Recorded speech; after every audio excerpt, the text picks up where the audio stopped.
Hello my little subscribers, it's time for another video. This is just a little thing I wanted to make, and something that kind of bothers me I see this a lot. I noticed this when I was looking at the trailer for that new Avatar Pandora Frontiers or whatever it's called. And it's something that this is like the living example of it, and I just want to point out because it bothers me a lot. Can someone explain to me why in fiction so often bows and arrows are portrayed as more accurate than guns? Like, no, really, let's think about this here. Does that make any sense whatsoever? Like, in the scene I'm talking about, and I'll link it in the description so you can go watch the part I'm talking about, is that, okay, so this guy is on a gunship, okay? He's firing machine guns at someone, the Navi, or whatever they're called. And they're on the little Triceratops wannabes. No, not Triceratops, I'm sorry, Pterodon wannabes. Okay, so why is the gun missing? Like no, really here. I'm pointing at this scene in particular, but I see this a lot in fiction. There is no reason for a gun to consistently miss when a bow and arrow would hit. Let's just think about it logically here. Now, I'm not even talking about like 16th century guns. I'm talking modern or even future guns, but even just modern guns. Like, let's just say I'm on the back of a helicopter firing a pistol at someone, and they're on the back of another helicopter or an animal firing a bow at me.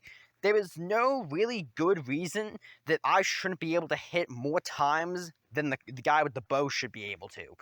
And don't give me any alien nonsense about stronger arms, because it's not going to help you much here. See, one of the reasons why a gun would be more accurate, especially in these kind of high-flying, high-velocity situations, is that, well, two reasons. One, the gun can fire a lot more often.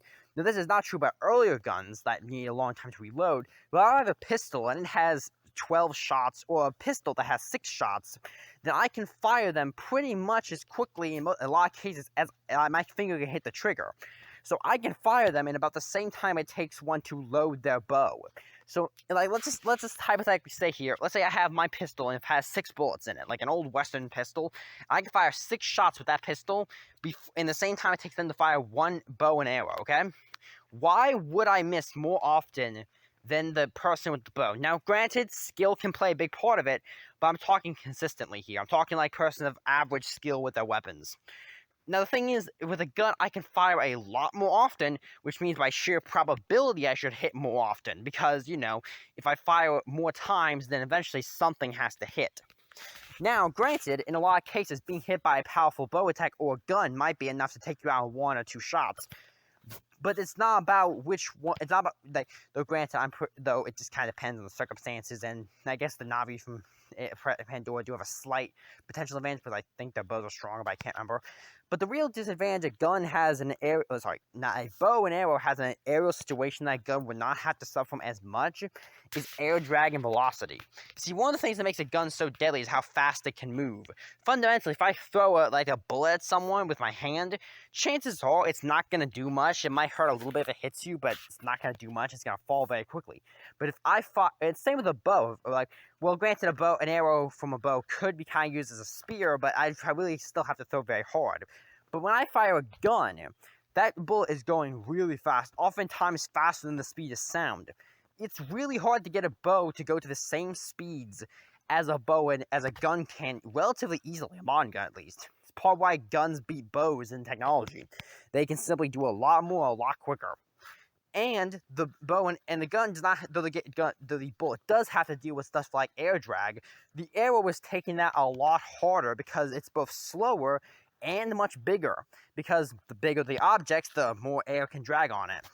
And even no matter how aerodynamic you make your arrow, it's still going to suffer that more than a bullet will just because of speed.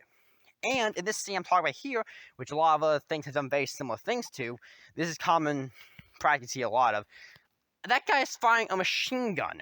For all practical purposes, it can fire on it for indefinitely, for infinity. Now, granted, it might have to reload a bit, but it can fire ridiculous amounts of bullets every second. So all it takes is one bullet theoretically to hit the target, and it's down.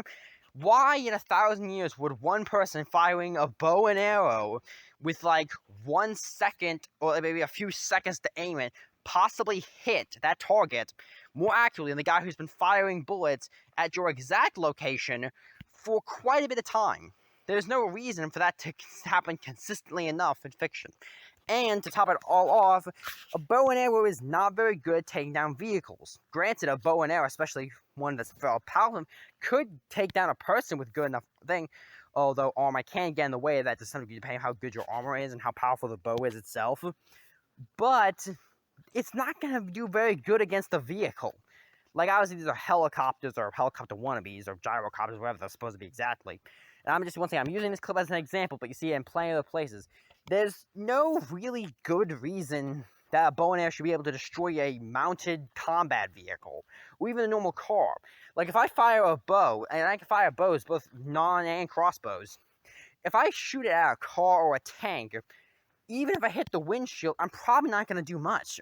I might crack the windshield maybe, but I'm not going to do much else. And if I hit any part of the vehicle that is actually made of metal, the chance that arrow doing anything are slim to none. Maybe if I tip the arrow with an explosive or something, maybe then it would do some damage. But they aren't explosive arrows. They aren't like explosive or made of vibranium arrows. They're just wood.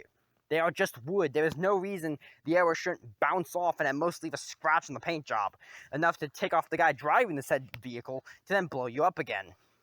Like that, it's a small rant, and I know I'm picking on Avatar a lot here, and there's a lot of things really stupid about that movie, and I could go into an entire video about all things stupid about that movie and the people who talk about that movie, and I could go on for days.